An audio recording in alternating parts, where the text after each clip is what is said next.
Alors, je reviens pour dire quoi? Jésus, il est le chemin, il est la vérité, il est la vie.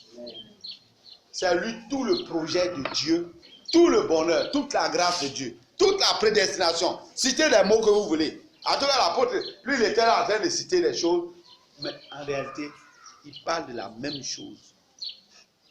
Ceux qu'il a connus d'avance, hein, il les a connus d'avance. Oui, s'il ne connaît pas d'avance, hein, il n'est pas Dieu. Quand tu veux faire un champ, d'accord, quand tu es là semer du riz là, ton rêve là c'est quoi? Tu vas faire un rêve où tu récoltes beaucoup même. Quand tu es là mettre cacao à terre, tu vois dans ton film un grand champ qui produit. C'est comme ça. Nous les hommes, on sait faire ça. Maintenant, et Dieu, si au départ il ne sait pas la fin déjà, c'est qu'il n'est pas Dieu. Le Dieu n'est pas là. C'est ce qu'il dit là, mais dit un âme. Quand Dieu, pour commencer là, il savait déjà tout en détail.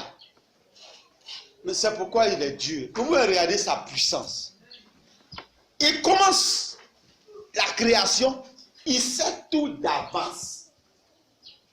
Jusqu'à la fin, il connaît tous les détails. Attends, vous regardez. S'il ne sait pas, au début de la création, s'il ne connaît pas déjà tous les détails jusqu'à la fin, il n'est plus mon Dieu. Mais il le sait, il sait tout en détail. Quand tu viens dans le sein maternel, il sait toute ta vie en détail. Acclamez ce grand Dieu.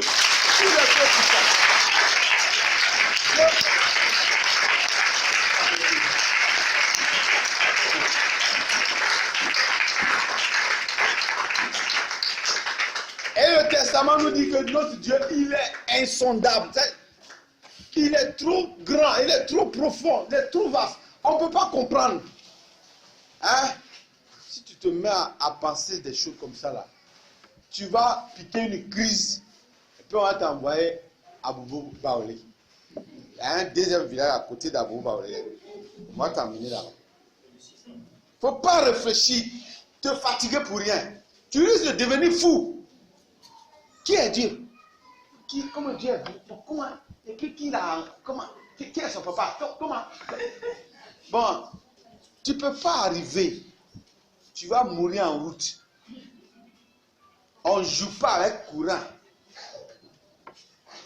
Courant est là. Dis, touché. On dit on ne touche pas. Mais je suis très rapide. Ça te secoue. Même tu as touché petit, ça te secoue gros. Ouais. Tu l'as touché petit, il te secoue gros. Donc, c'est un peu ça. Notre Dieu, sa grandeur qui dépasse l'homme là. Il ne faut pas t'aventurer à aller toucher à ça. Accepte simplement comme un enfant. Dieu, il est tout puissant. Il peut tout, mon Dieu. Il est tout pour moi. Amen. Voici donc Jésus, le plan de Dieu, le projet de Dieu. L'appel, le « viens ici », c'est Jésus. Vous n'avez pas entendu quand il criait? Un jour, les gens étaient en fête. Les gens ont mangé, jusqu'à avaient mangé partout. Et on jouait à les puits de poulet. En fait, et c'est dans ça, vers le soir où vraiment la chair veut se reposer maintenant. Jésus dit, venez prendre du pain, venez manger. Là, il a dit ça. Il dit, venez, je vais vous donner à manger. Le pain, du vrai pain, descendu du ciel. Venez manger, venez. Et je dis quoi? Du pain, il fait quoi le pain? Allez là. Pain, c'est pour gâter le ventre. Il ne peut pas comprendre. Il parle de la nourriture spirituelle. Il est la main tendue tendu de Dieu. Amen. La main de Dieu est qui? La main de Dieu est qui? Jésus. La main de Dieu est qui? Jésus. C'est pas ce que je vais entendre. La main de Dieu est qui? Jésus. La main de Dieu est Dieu. Amen. Oui. La main de Dieu est Dieu. Jésus, main tendue de Dieu. Si tu as saisi Dieu. Il a prédestiné. Ça dit quoi? Quand il créait, quand Jésus créait l'homme, quand Dieu créait l'homme, donc, il a prévu ce plan-là déjà. Parce qu'il savait déjà tout. Ça là, l'homme là, il va aller jusqu'à arriver ici là. La clé du monde que je vais lui confier, cadeau là, il va donner ça à un ennemi. Lui là, arrivé ici là, je sais que lui là, il va se rébeller. Quand il va le chasser là, il va aller l'attaquer. Bon, il va lui donner la clé. Il va jusqu'à... Bon, donc, les fautes sur la route doivent être arrangées. Vous voyez comment Dieu est puissant? Il sait qu'il va avoir faute. Il sait qu'il va avoir faute. Donc, il prévoit la solution en même temps. Donc, Jésus fait comme ça. Je fais tel plan, c'est déposé. Tous ceux qui vont être mordus par le serpent,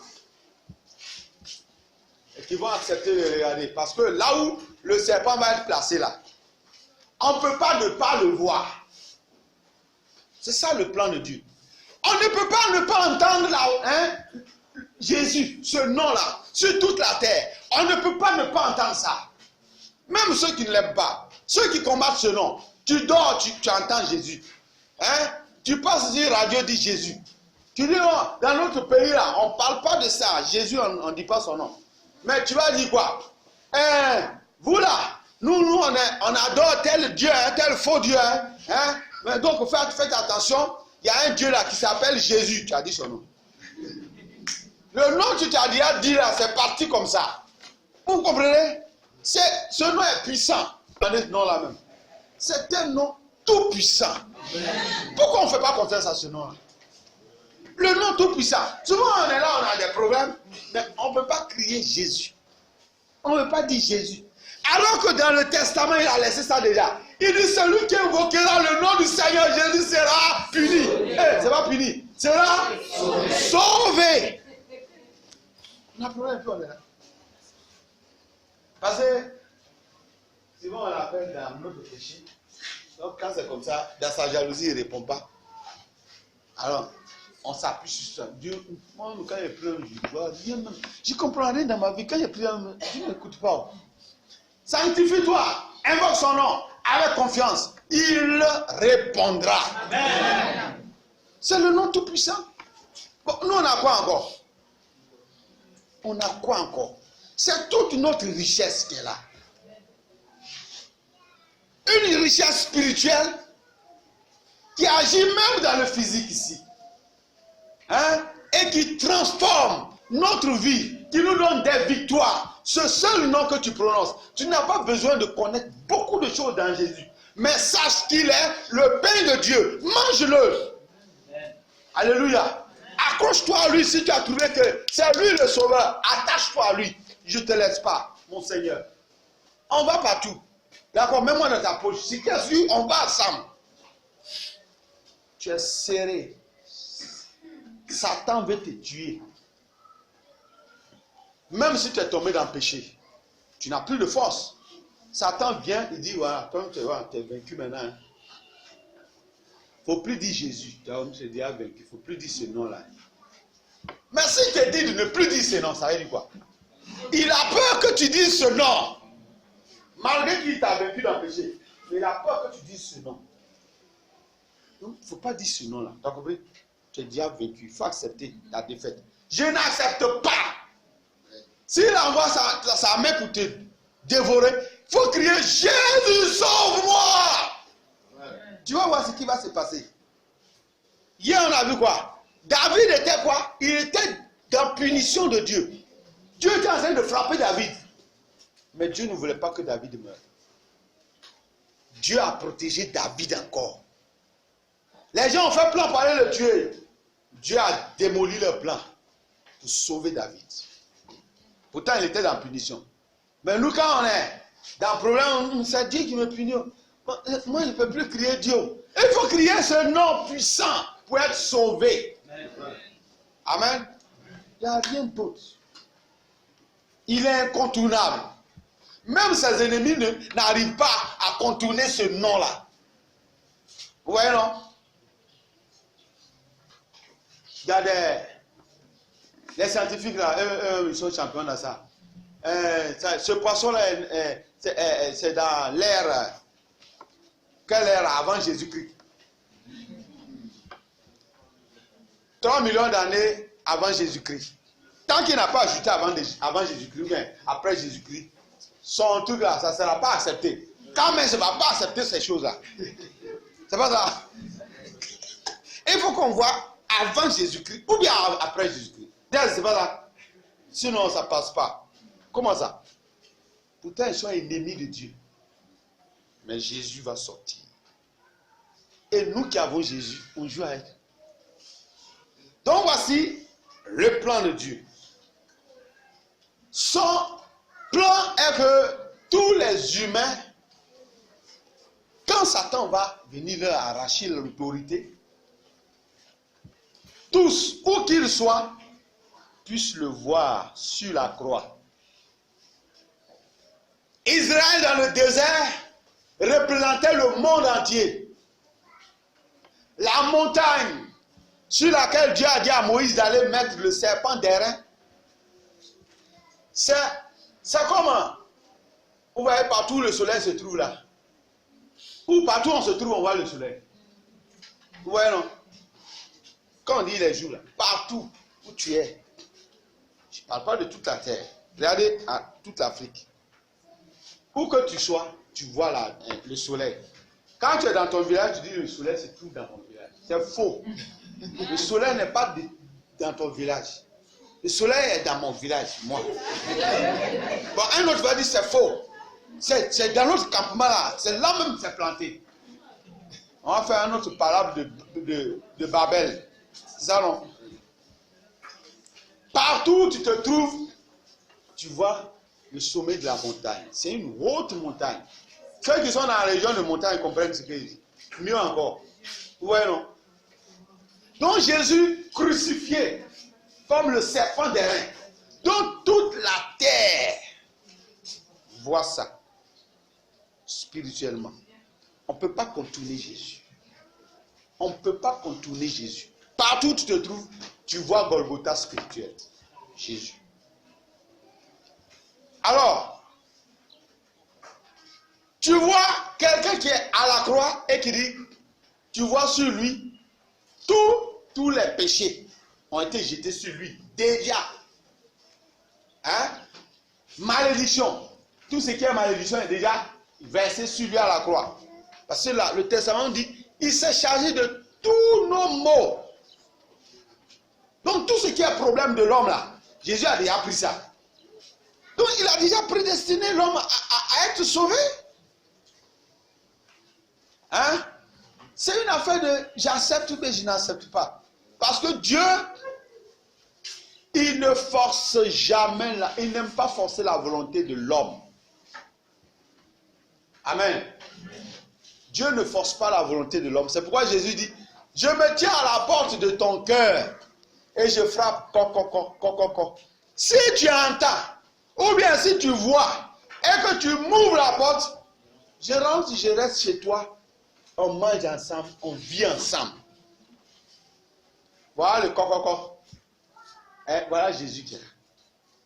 Et quand tu le vois, et quand tu entends ce qu'il dit à la croix, ou que tu le vois, il est écrit, si aujourd'hui vous entendez sa voix, n'endurcissez pas vos cœurs.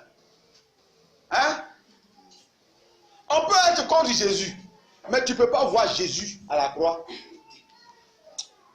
qui a pris ta malédiction, qui a accepté de prendre tous tes péchés, parce qu'il a pris pour tous les humains. Vous comprenez? Attends, je ne sais pas si vous me comprenez. Tous les péchés de l'homme ont été pris sur la croix de Jésus-Christ. Ou du moins, sur la croix par Jésus-Christ. Il n'y a pas de péché sur la terre que Jésus n'ait crucifié. Ouais, non. Donc, tous les péchés des hommes sont là-bas. Maintenant, qu'est-ce qui se passe? Satan te fait croire que toi, pour toi, là, n'est pas là-bas. Hein? Alors qu'il est écrit aussi, il te sera fait selon ta foi. Si tu crois que Jésus n'a pas pris toi ton problème, c'est qu'il n'a pas pris. Satan va rester là, t'accuser toujours. Il va rester là, toujours te dire, tu me dois. Puisque d'ailleurs, tu ne connais pas encore Jésus, et les péchés que Jésus a pris là, toi, tu continues de cultiver ça, non? Tu pratiques ça toujours. Or, en réalité, ce péché se trouve là-bas. Donc, tu as quelques grains ici que tu cultives. Hein? Donc, Satan te maintient toujours dans la servitude. Mais si tu as regardé, si tu as vu, que tu as entendu Jésus, tu vois que tout ton malheur là-bas. Quelqu'un qui est à la croix qui dit, venez, je vais vous donner du repos. Et tu vois qu'il a vraiment tout, ton bagage est là-bas. Il dit, accepte seulement. C'est tout, hein? Le plan du salut de Dieu. Il s'agit d'accepter comme un enfant. C'est tout. Mais pourquoi on ne veut pas? Ça veut dire quelqu'un qui peut accepter qu'on le traite d'homme bête. Toi, un intellectuel comme toi, tu ne peux pas réfléchir. Facilement, tu t'en vas dans l'affaire de Dieu là aussi. Ouais, tu es trop enfant. Tu ne peux pas réfléchir. Dieu veut. Et il a dit, le royaume des cieux ressemble à ceux qui sont comme les enfants. C'est juste une affaire de volonté. Sinon, tous les humains, Dieu les a déjà appelés. Il a réglé le problème de toute la terre déjà à la croix. Si tu acceptes que Jésus a pris pour toi, tu l'acceptes. Il dit, ouais, tu es déjà sauvé. Ce jour-là, ton nom est écrit. Ton nom est écrit dans le livre de la famille de Dieu. Ce jour-là. Si tu n'acceptes pas, le plan de projet de salut là a été fait pour toi aussi. Mais toi-même volontairement tu dis tu ne veux pas. Hein? Tiens, bois. Il a accepté de tendre la main. Il veut boire mon eau. Tiens, bois. Tu veux boire. Tu prends, tu bois. Je vais donner à un autre qui n'a pas soif. Il va dire, il est gourmand, il va dire il n'a pas soif. N'est-ce pas? Il n'a pas soif. Il met son ventre en jachère pour faire les chargements. Donc c'est une affaire de volonté. L'élection de Dieu, lui il a déjà en réalité élu. Toute la terre, tous les humains sont acceptés. La seule condition que chacun aussi accepte. Dieu accepte que tu partes au ciel. Mais toi, à ton tour, si tu n'as pas accepté de partir, Dieu te laisse. Vous voyez un peu la chose? Hein? Ceux qu'il a prédestinés, il les a aussi appelés. Parce qu'à la croix, il dit, venez, venez. Partout tu entends Jésus là, on lance appel. Venez. Venez pour être sauvés. Venez à Jésus pour être sauvés. C'est un appel. Si volontairement tu dis tu ne veux pas, on fait quoi? Donc Dieu dit, ah, bon, sinon c'est lui-même qui dit il ne va pas. Hein. Donc on le laisse. On le laisse. Dieu, il ne force que celui qui s'est déjà donné à lui. C'est ma remarque personnelle dans le testament. Tant que tu n'as pas donné ta vie à Jésus, il ne te forcera pas. C'est quand tu deviens son enfant maintenant, il te dit aujourd'hui, va te laver. Et non, non, je me suis lavé il n'y a pas longtemps. Hein? Les enfants, là, il y en a qui font exprès pour se laver un coup KO. Se lavent autour de 15h, 16h. Donc, s'il s'est lavé à 16h, et puis maintenant à 19h, tu dis, va te laver encore. Je me suis lavé il n'y a pas longtemps. Mais tu as fait exprès pour faire un coup, non? Tu as fait 2 coups. Parce que la loi dit c'est 2 coups on fait. Et cet enfant n'est pas content. Je me suis lavé, tu ne veux pas. Hé, va te laver. Tu ne vas pas te laver, je ne vais pas te donner à manger. Souvent c'est comme ça Dieu nous traite. J'ai économisé l'eau. C'est toi qui payes. C'est celui qui paye l'eau là qui dit va te laver. Quelle est ta volonté pour rentrer dans le plan? Il y a beaucoup de choses dedans. Oui, pour le salut, d'accord. Mais même dans nos bénédictions, il y a tout ça dans le plan. Il dit pour ce qui est de ceux qui sont rentrés donc dans le dessein de Dieu, hein, dans une maison là, où il y a de grands enfants, tous les enfants n'ont pas la même intelligence. Souvent tu vas dans une famille, il y a un là, rien ne l'intéresse. Il est là, dogo. Il a un autre sujet. Il sort jusqu'à il vient à manger, il mange. Il s'en va. Mais tu vas voir, il y a un autre. Lui, il s'intéresse des choses. Si c'est une femme qui s'intéresse aux choses, je vais savoir préparer comme maman. Je vais faire comme maman. Mes filles là, quand elles lavent à cette main, elles veulent laver comme maman lave. C'est ça. Quand c'est un fils, non, le vieux. Il aime son vieux. Ça, moi j'aime papa. Hein. De toute façon, il fait les choses. Moi, ça me plaît. Moi, je vais lui ressembler. Donc, quand tu les vois, les enfants, dans leur amusement, tu vois le comportement de papa, tu vois le comportement de maman. Souvent, même les mots que les enfants emploient là, c'est ce que papa et maman aiment dire. Tu vois pas clair? Si maman aime dire ça, c'est ce que les enfants me disent. Voilà. Seulement, shit. Quand les enfants vont s'amuser, ils vont faire shit.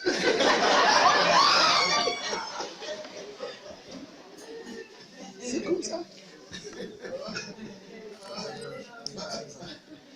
Donc, quand on vit avec le Seigneur, pour ce qui est des bénédictions là, ne soyons pas des enfants paresseux.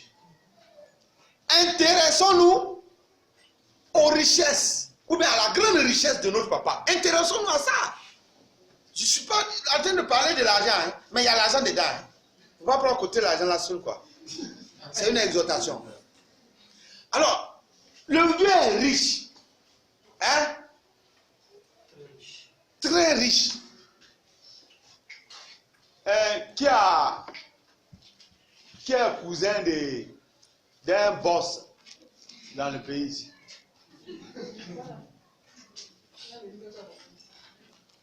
Bon, ton oncle est premier ministre ou bien il est deuxième ministre. Les gens ne comprennent pas français. Quand il y a deux, c'est qu'il y a.